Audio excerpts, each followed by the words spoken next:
हनुमान जो राम भक्त है, वो अपने दिव्य स्वरूप में एक ऐसी शक्ति को समाहित करते हैं जिसमें अनेक दैवी शक्तियों की प्रेरणा बसी हुई है। संतों ने हनुमान की स्तुति में इसे बार बार याद किया है। हनुमान चालीसा में शंकर सुवन केसरी नंदन कहकर एक दिव्य शक्ति का स्मरण किया गया है, जिसके जन्म के मूल शक्ति बिंदु याद किए गए हैं। हनुमान को पवन पुत्र और अंजना नंदन जैसे नाम भी दिए गए हैं। गोस्वामी तुलसीदास ने इस दिव्य शक्ति का स्मरण इसी रूप में किया है। दूत राम राम को, सपूत पूत पौन को, तू अंजनी को नंदन, प्रताप भूरी भानु को। हम आपसे अनुरोध करते हैं कि कृपया हमारे चैनल को सब्सक्राइब करें और इस वीडियो को लाइक करें। हमें इस तरह के वीडियो की तैयारी में बहुत मेहनत लगती है। आइए आगे बढ़ें और विषय पर ध्यान केंद्रित करें। त्रेता युग में भगवान विष्णु के अवतार भगवान राम के संग रहने वाले हनुमान द्वापर युग में भगवान कृष्ण के रथ की ध्वजा पर भी विराजमान रहे। महाभारत में उनका उल्लेख अनेक बार हुआ। भगवान कृष्ण ने भीम के अहंकार को दूर करने के लिए हनुमान के पास उन्हें भेजा। हनुमान एक वृद्ध बंदर के रूप में एकांत वन में आराम कर रहे थे।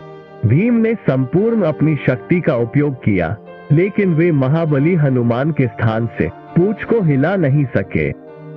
त्रेता युग के विजयी और बहुत बलशाली हनुमान अजर अमर हैं। चिरजीवियों की सूची में उन्हें शामिल किया गया है, जिसमें अश्वत्थामा, बलि, व्यास, हनुमान, विभीषण, कृपाचार्य और भगवान परशुराम शामिल है।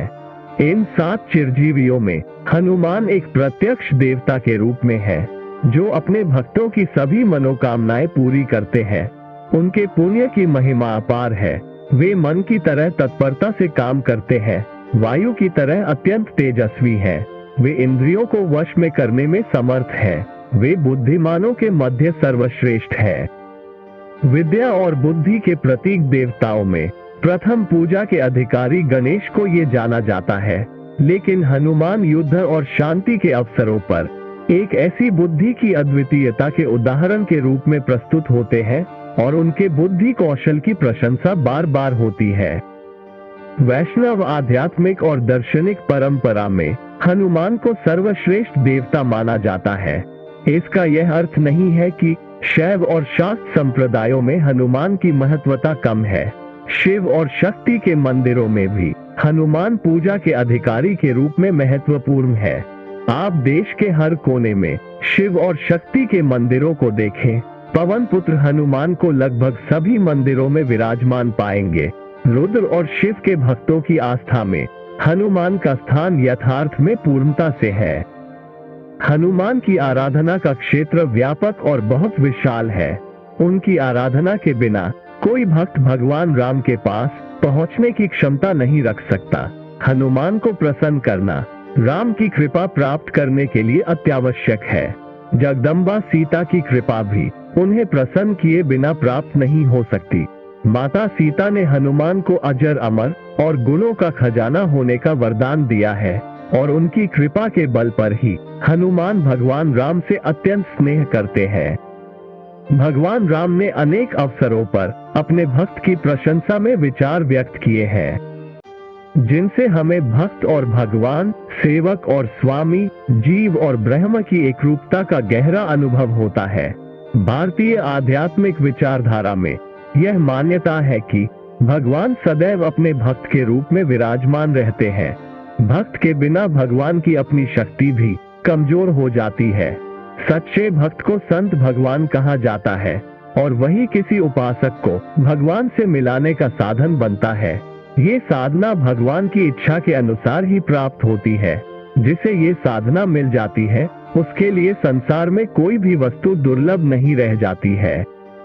अवश्य सिद्धि प्राप्ति के लिए साधक को हनुमान की उपासना करनी आवश्यक होती है। यह उपासना ऐसे गोपनीय मानी जाती है कि आज भी यह ज्ञान बहुत कम लोगों को ही पता होता है। इसकी अधिकांश विधि गुरु द्वारा शिष्य को प्रदान की जाती है। हालांकि जितना विधि लोगों को ज्ञात होता है, उतने ही करोड़ों भक्तों की समस्याएं दूर हो जाती है। व्याघ्र विपत्ति से घिरे होने पर संघर्ष में विजय प्राप्त करने के लिए, मुकदमे जीतने के लिए, परीक्षाओं में सफलता प्राप्त करने के लिए, रोग और पीड़ा से मुक्ति प्राप्त करने के लिए, संकटों से छुटकारा प्राप्त करने के लिए भक्त श्री हनुमान की शरण में जाते हैं। पवन पुत्र की पूजा सांसारिक समस्याओं से अलग एक अनंत आध्यात्मिक संसार भी होता है। मोक्ष की कामना करने वाले, पापों से मुक्ति प्राप्त करने की इच्छा रखने वाले परम पवित्र हनुमान की उपासना की शरण लेते हैं। अष्ट सिद्धि नौ निधि, संसार से अलग होने की इच्छा रखने वाले विरागी भक्तों को जन्म मरण के बंधन से मुक्त होना प्राथमिकता होती है। वे योगी जो 8 सिद्धियां और 9 निधियां प्राप्त करना चाहते हैं, वे भी हनुमान की उपासना करते हैं। सिद्धियों और निधियों को देने का अधिकार भगवान श्री राम ने हनुमान जी को सौंप रखा है। उनकी प्रसन्नता के बिना कोई भक्त सीधे भगवान से कुछ भी हासिल नहीं कर सकता। जिन व्यवसायों में बुद्धिमानी की आवश्यकता होती है, वे भक्त बुद्धिमानों में प्रमुख हनुमान जी की शरण लेते हैं। हमारे समाज में अनेक सफल वैज्ञानिक, प्रोफेसर, डॉक्टर, वकील और न्यायाधीश हनुमान जी के भक्त हैं।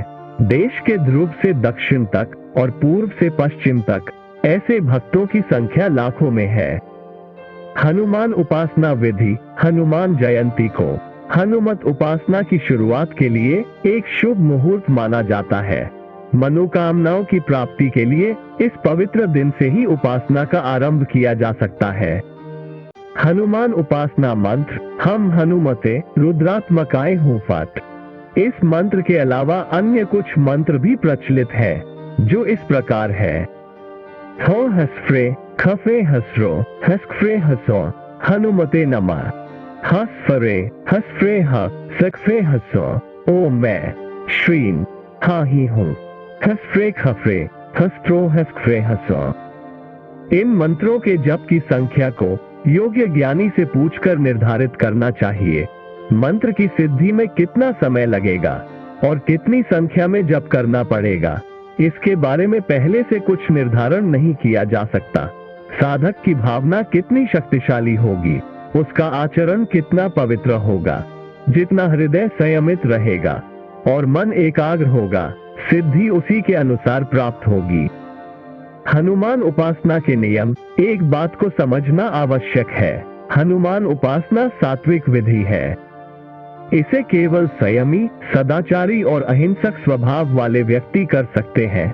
जो लोग हमेशा विषय भोगों में अपना मन लगाए रखते हैं, उन्हें सबसे पहले अपनी इच्छा शक्ति को मजबूत करना चाहिए। उन्हें हनुमान जी से प्रार्थना करनी चाहिए कि वे उन्हें उपासना शुरू करने की शक्ति प्रदान करें। उपासना के समय में झूठ बोलना, किसी का नुकसान करना, मन की अशांति प्रदर्शित करना निषिद्ध है। हनुमान जी खुद एक वीर साधक थे, इसलिए उनकी उपासना केवल संयमी और वीर व्यक्ति ही सिद्धि प्रदान कर सकती है। उपासना शुरू करने से पहले आपको एक उचित स्थान का चयन करना चाहिए और वहां प्रतिदिन नियमित रूप से पूजा करनी चाहिए। ये स्थान एक विष्णु मंदिर या हनुमान जी का मंदिर हो सकता है। नदी के एकांत तट या पहाड़ के किसी शून्य क्षेत्र में उपासना करने से एकाग्रता तेजी से प्राप्त होती है और सिद्धि आसानी से होती है। हनुमान उपासना की विधि। मंत्र जप से पहले ध्यान देना चाहिए कि साधक किस कार्य की सिद्धि चाहता है। साधक के कार्य के अनुसार हनुमान भक्ति का ध्यान भी करना चाहिए। हनुमान के विभिन्न रूप हैं और उनके ध्यान को भी विभाजित किया जाता है। यदि आप शत्रुओं के आघात से पीड़ित हैं और वे आपको हानि पहुंचाना चाहते हैं, तो हनुमान के रौद्र रूप को मन में स्थापित करते हुए अपनी सुरक्षा के लिए उनका ध्यान करें। लंका के युद्ध में क्रोधित हनुमान ने रावण पर प्रहार करने के लिए विशाल पर्वत उखाड़ लिया था।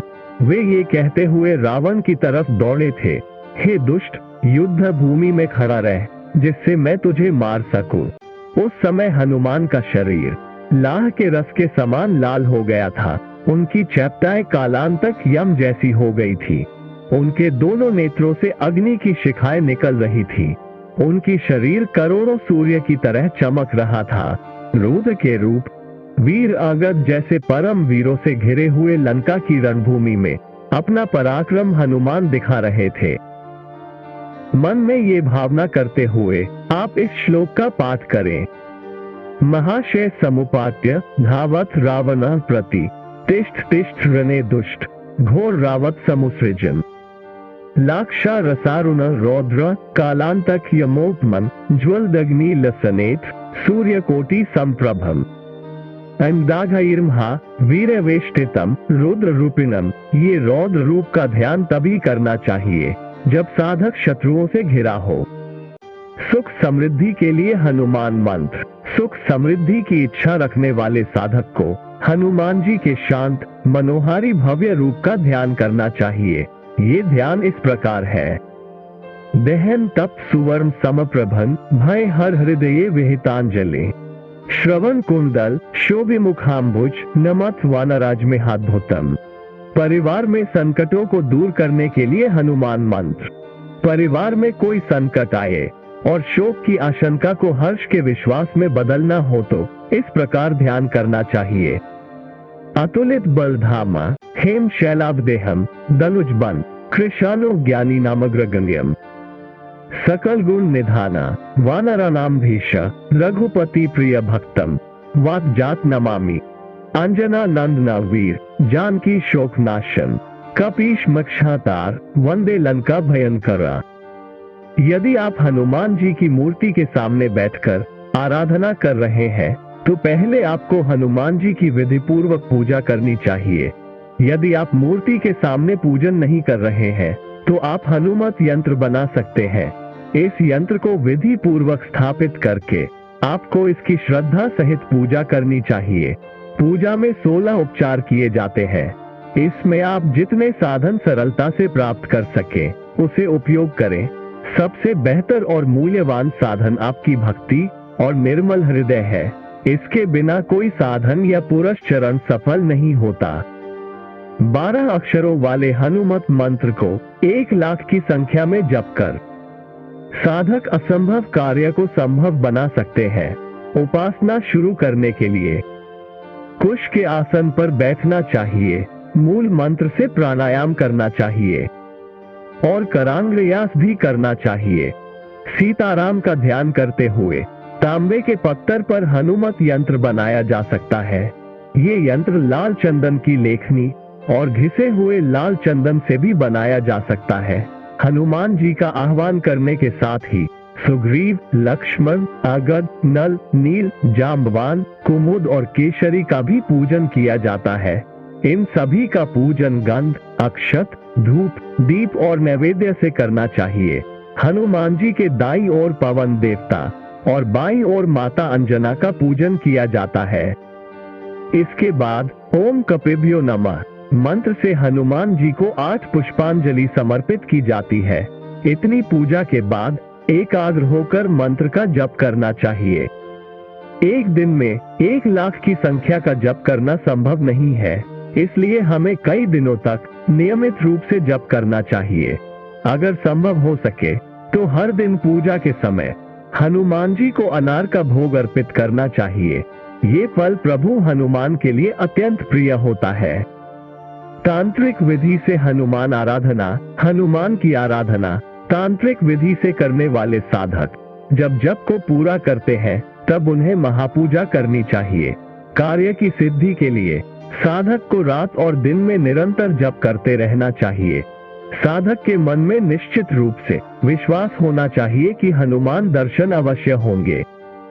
हनुमान सिद्धि मंत्र। ऐसे जप करने वाले साधक को आमतौर पर रात्रि के समय प्रभु हनुमान का अनुभव होता है और उनके कार्य सिद्ध हो जाते हैं। कई साधक ऐसे हैं जो सिर्फ परमार्थ की भावना से हनुमान की सिद्धि प्राप्त करते हैं। उनकी इच्छा होती है कि वे हनुमान जी की कृपा प्राप्त करें। इस कृपा के बल पर वे दुखियों के दुख को दूर करना चाहते हैं। इन साधकों को सिद्धि तेजी से मिलती है और वे कष्ट में पड़े हुए लोगों की सहायता करते रहते हैं। हमारे देश में ऐसे हनुमान उपासकों की बड़ी संख्या है। इनमें गृहस्थ और योगी, वैरागी सभी है। आमतौर पर हनुमान की उपासना करने वाले लोभ से परे होते हैं। वे किसी से कोई लाभ उठाने के लिए अपनी सिद्धि का व्यवसाय नहीं करते। हनुमान वीर साधना मंत्र। हनुमान जी की उपासना को वीर साधना भी कहा जाता है। इस साधना के क्रम में साधक ब्रह्म मुहूर्त में उठकर स्नान करते हैं और फिर तीर्थों को आह्वान करते हैं। इसके बाद वे हनुमान यंत्र से जल को अभिमंत्रित करते हैं और उस जल का 12 बार अपने मस्तक पर अभिषेक करते हैं। इसके बाद साधक को सिर्फ 2 वस्त्र पहनकर पूजा स्थान पर बैठना चाहिए। ये स्थान गंगा के तट, हनुमान जी का मंदिर, विष्णु मंदिर, राम मंदिर, शिव मंदिर या पहाड़ का कोई भी कोना हो सकता है। साधक को पूजा स्थान पर बैठकर कराग्न्यास और प्राणायाम करना चाहिए। 3 बार प्राणायाम करने के बाद हनुमान जी के वीर रूप का ध्यान करना चाहिए। वीर हनुमान ने लंका के युद्ध में शक्ति प्रहार से लक्ष्मण को गिरा हुआ देखकर कोप किया था। वे करोड़ों वानरों की सेना लेकर रावण को पराजित करने के लिए दौड़ पड़े थे। उन्होंने क्रोध में भरकर विशाल पर्वत को उखाड़ लिया था और हाहाकार ध्वनि करते हुए तीनों लोकों को कंपा दिया था। उनका ब्रह्मांड व्यापी विशाल रूप देखकर राक्षस भयभीत होकर रणभूमि से भाग खड़े हुए थे। भक्त हनुमान के इस रूप का ध्यान करते समय ये श्लोक पढ़ना चाहिए। ध्यायेद् रणे हनुमंतम कोटि कपि समन्वितम धावंतम रावण जेतो दृष्ट्वा सत्वरमुत्थितम लक्ष्मण च महावीर पतितं रणभूतले गुरु च क्रोधमुत्पाद्य गृहीत्वा गुरु पर्वतम हाहाकारः स दर्पैश्च कंप्यन्त जगत्त्रयम् आब्रह्मांडम समावाप्य कृत्वा भीम कलेवरम। इस ध्यान के बाद साधक को 10 अक्षरों वाले हनुमत मंत्र का जाप करना चाहिए। मंत्र इस प्रकार है। हम पवन नंदनाय स्वाहा। यह मंत्र साधक की मनोकामना पूरी करता है। साधक नियम पूर्वक प्रतिदिन 1000 की संख्या में इसका जप कर सकता है। इस प्रकार 6 दिन तक जप करने से पुरस्चरण पूरा हो जाता है। 7वें दिन साधक को दिन रात आसन पर बैठकर जप करते रहना चाहिए। रात के चौथे पहर में साधक को भक्तराज हनुमान का आभास होने लगता है। यदि हनुमान का स्वरूप किसी भी रूप में दिखाई पड़े तो साधक को डरना नहीं चाहिए। उसे अपने को कृतार्थ और धन्य मानना चाहिए। हनुमान सिद्धि साधना मंत्र। हनुमत साधना के कुछ अन्य सिद्ध मंत्र हैं जिनका पुरस्चरण करके साधकों ने लाभ उठाया है। शीघ्र फल देने वाला मंत्र इस प्रकार है। नमो भगवते अंजनेयाय महाबलाय स्वाहा। पुरस्चरण से पहले हनुमत यंत्र का पूजन विधिवत करना आवश्यक होता है। यंत्र के अष्टदल कमल में हनुमान के 8 रूपों की पूजा की जाती है। इन रूपों में शामिल है राम भक्त, महातेजा, कपिराज, महाबल, द्रोणाद्रियार्काय, मेरुपीठकार चंकारक, दक्षिणाशा भास्कर और सर्वविघ्न निवारक। गंध, अक्षत और फूल लेकर इस प्रकार मंत्र का उच्चारण करना चाहिए। राम भक्ताय नमः, महातेजसे नमः, कपिराज नमः, महाबलाय नमः, द्रोणाद्रियार्काय नमः, मेरुपीठकार चंकारकाय नमः, दक्षिणाशा भास्कराय नमः और सर्वविघ्न निवारकाय नमः। इन्हीं कमलों में क्रम से अन्य वानर वीरों का पूजन भी करना चाहिए। प्रारंभ से सुग्रीवाय नमः, अगदाय नमः, नीलाय नमः, जामवंते नमः, नलाय नमः, सुषेणाय नमः, द्विविदाय नमः और मंदाय नमः। इनके अलावा इंद्र, यम, अग्नि, निऋति, वरुण, वायु, कुबेर, ब्रह्मा और अनंत का पूजन उनके अस्त्र शस्त्रों सहित किया जाता है। मर्यादा पुरुषोत्तम भगवान राम की पूजा और उनका ध्यान हनुमत उपासना का पहला कार्य है। साधक को इसे सबसे पहले करना आवश्यक होता है। भगवान राम और भक्त हनुमान के बीच एक ऐसा गहरा संबंध है कि इनमें से किसी की आराधना बिना दूसरे के स्मरण और ध्यान के पूरा नहीं हो सकती। इस मंत्र का विनियोग इस प्रकार करना चाहिए। अस्य श्री हनुमान मंत्रस्य ईश्वर ऋष्य अनुष्टुप छंद हनुमान देवता हम बीज स्वाहा शक्ति ममाभीष्ट अभियोग जपे विनियोग। इस मंत्र का न्यास इस प्रकार करना चाहिए। ईश्वर ऋषये नमः। शिरसी अनुष्टुप छंदसे नमः। मुखे हनुम देवताय नमः। हृदये हम बीजाय नमः। गुह्ये स्वाहा शक्ते नमः। पाद्यो विनियोगाय नमः। सर्वांगने। इसके बाद मूल मंत्र से हृदयादि न्यास कर लेना चाहिए। फिर हाथ जोड़कर एकाग्र भाव से राम भक्त हनुमान का ध्यान इस प्रकार करना चाहिए। तप्तकांचन संकाश्य हृदय विहितांजलि किरीटिन कुंडलिन ध्यायेद वानर नायका। 8 अक्षरों वाला हनुमान मंत्र। 8 अक्षरों वाला एक हनुमत मंत्र है जो अनेक प्रकार की सिद्धियां देता है। मंत्र इस प्रकार है। ओम हा ही हूँ है हो हा ओम। इस मंत्र का जप शुरू करने से पहले करन्यास और हृदयादिन्यास में ये बीज जोड़ लेना चाहिए।